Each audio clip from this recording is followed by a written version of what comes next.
Student rosters make it easy for teachers or school administrators to group and manage classes based on grade levels, proficiency, or any other way that fits your school's organization. Here's how you can organize your students into different groups.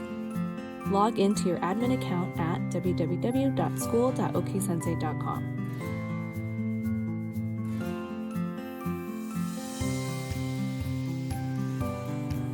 Click Student Roster from the left menu.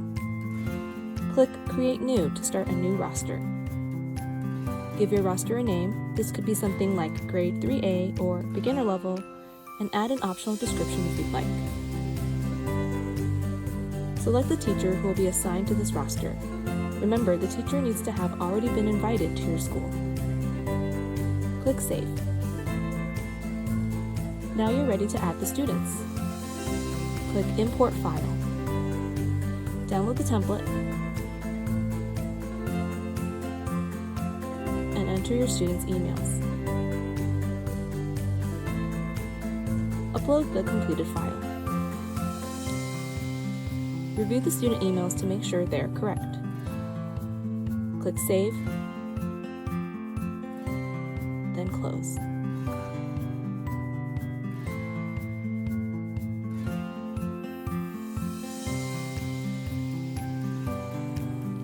Now you're ready to assign the student roster to a class. From the teacher dashboard, select a class.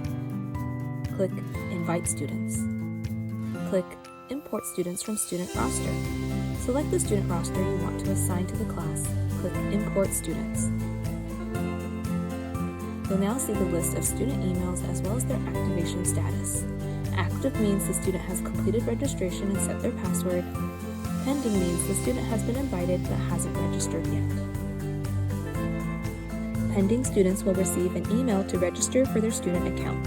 Once they complete their registration, their status will change to active. And that's it! You've successfully created a student roster and added it to a class. You can create as many rosters as you need to organize your classes by grade, level, or any other grouping that works for your school. Please note that this feature needs to be enabled for your school. If you don't see this option yet, contact us at support@oksensay.com.